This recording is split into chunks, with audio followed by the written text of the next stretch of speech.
afternoon. Vince Jordan with Lobaki, and here to talk to you today about our company, which is a virtual reality and augmented reality production studio and education company. And I'll explain how all of that kind of weaves together. For those of you who have not had a headset on, this gets to be a challenging conversation because you've got no experience with virtual reality, and so a lot of what I end up saying doesn't make any sense. But you have no excuse not to have a headset on by the end of this conference, because we've got a group set up at the end of the hallway here, and I encourage you, if you have any interest, when this is over or tomorrow, come on back, get a headset on, and then some of this will make a little bit more sense. Virtual reality feels like, and augmented reality feels like, it's just brand new to the marketplace, came out of nowhere a few years ago, and now it's working its way up in the adoption curve. But as you can see, it's actually been around since 1960, and in fact, it was in 1987 that I put my first headset on at NASA. And it was this medieval torture device that hung from the ceiling, and you strapped it in, and it was actually absolutely horrible. It would make you sick just moving your head around, and I knew it was going to be great someday. And that someday arrived in March of 2016. So in March of 2016, the two major manufacturers of virtual reality, HTC and Oculus, released their commercial version of this technology. Now, some of you in here may have had somebody try and introduce you to virtual reality by strapping a phone to your face in a cheap little headset. Look at this guy, right? Yeah, and that's not much fun, is it? Right. I am happy to announce to you, because they've already announced it, that Google is dumping their Daydream platform. That's the phone strapped to the face thing. Thank you so much. I've had so many people come up to me and go, I can't do virtual reality. Why not? It makes me dizzy. I go, let me guess. Somebody strapped the phone to your face. They're like, right. I'm like, come here. Let me put a real headset on you so you can see what this technology is really like. Right? So I do encourage you, if you get an opportunity, to get down there and try out high-end VR, which is all that we end up working with. So over the years, the investment in the virtual reality industry has been in the hardware, which makes sense. There's no reason for content developers like ourselves to build content if there's no platform to deploy on. So the bulk of the investment has gone into the hardware, but we see that changing now because the hardware manufacturers have succeeded, thank you, and have delivered really usable technology. So now it's all about content development. And that's where the investment's going in. When I say the investment's going into content development, I actually mean that in two different ways. One of the ways I mean it is investments going into content developers to start building content to deploy on these platforms. But the other investment we're seeing, and I'm going to give you some examples of this, is by industry itself adopting this technology and having content developed for it. So industry is investing in getting content developed for itself, as well as investors investing in content developers like Lobaki. It's a big market, and it's just growing like crazy. When I started talking about this market as a real industry market back in 2016, I was talking about adoption rates being out in 2021, 2022. We might see businesses starting to really take this technology on, and it's going a whole lot faster than anything I thought would happen. The thing about VR is that in terms of training, so industrial training, teaching students, education, whatever, it's this immersive environment. And so the uptake and the comprehension and the retention is higher than it would be otherwise, right? And it's really, like I said, it won't make sense to get a good headset on, but once you have a headset on, you go, okay, right, I get this. In fact, Stanford University has a human interaction lab that's testing students regularly out there and posting these numbers, and they're saying, these kids are learning, and comprehending and retaining 25% better than without the headset. And industry is seeing that as well. So if you can read any of these examples up here, Walmart, for instance, purchased 17,000 headsets a year ago and is now doing all of their employee onboarding, all their employee training, their employee assessment utilizing virtual reality. That's Walmart. The United States Army did a purchase with Microsoft for $500 million worth of augmented reality headsets for the HoloLens, and those are being built into their helmets right now. And what we're seeing, across the industry is in terms of new car design, new aircraft design, healthcare, a lot of different areas. VR is being adopted very quickly. So the challenge is we've got an opportunity to own a lot of different areas of this industry. And so we got to get focused down and go, okay, well, what are we going to pick? What are we focused on? And there's a couple of areas that Lobaki is doing really well on right now. So one of it is in the education area.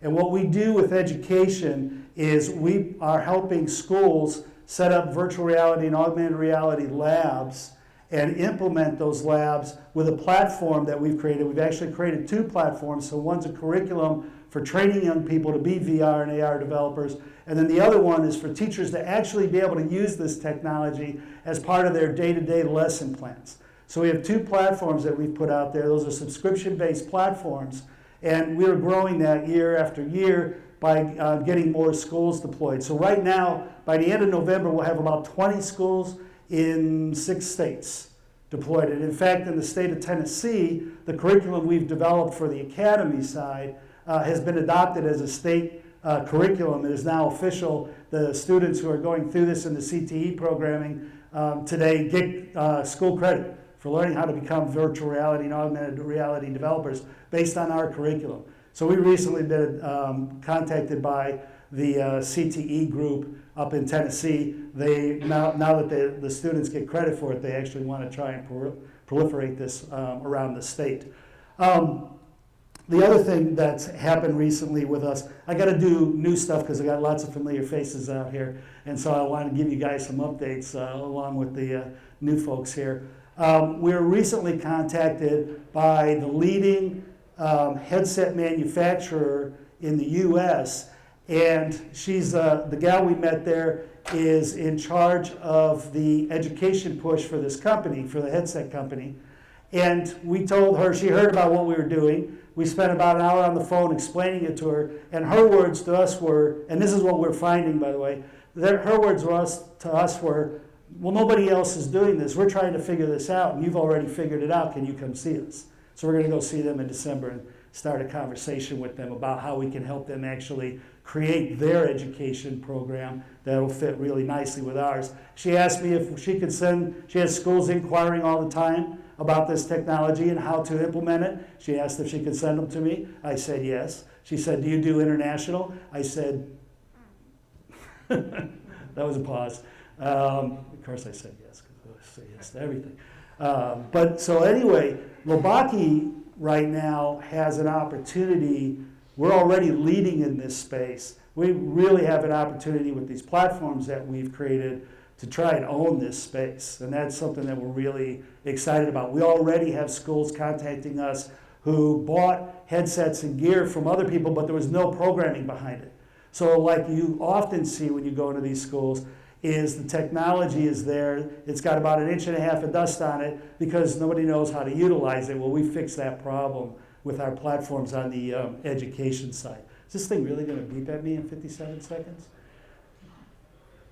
We've introduced about 26,000 people to VR, and the reason we've done that is because you don't know what you don't know. So you've got no idea how to apply this technology if you don't know what this technology is all about. And something that's happening with us right now, which is really very interesting to us, is it turns out that students have parents, and parents have jobs.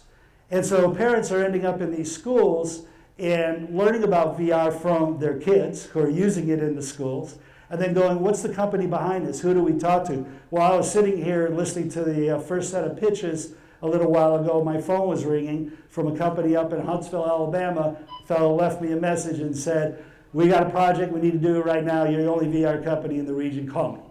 So I'll do that as soon as I'm done with this. So on the, really? You want me to go? Thank you, dear. Appreciate that. So on the other side of what we're doing is creating industrial, again, it's education, but this time it's workforce development. So it's industrial training, virtual reality experiences.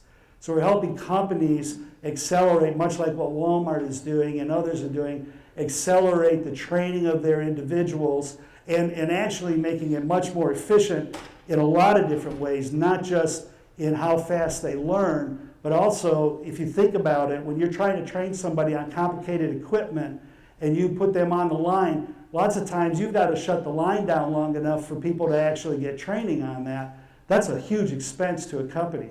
With a VR training experience, you can have that same experience working with the technology before you ever get out there. When you get out there, you'll have built up muscle memory and you'll just push the right dials and turn the right screws and everything will just work.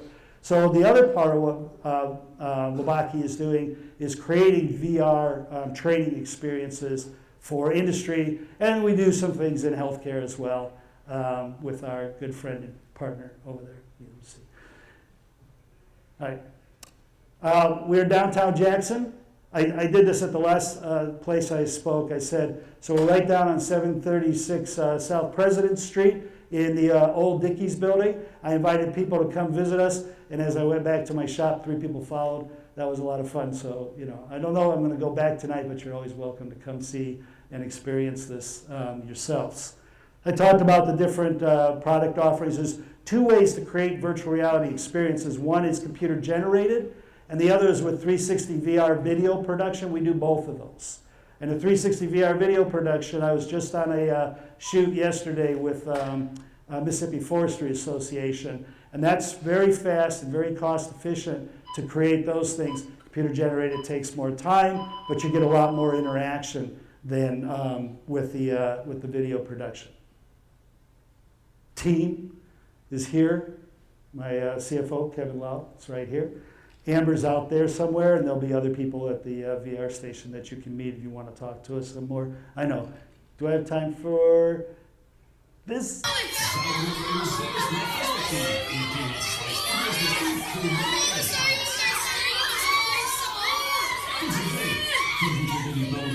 I don't know if there's any retired teachers in here, but that brings a whole new meaning to classroom management, right?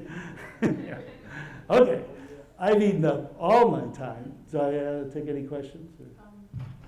It'd be great if we could get questions after After the session. Well, I'll be here, so please come visit us and experience VR for yourself firsthand. All right. Thank you, Vince. You're welcome.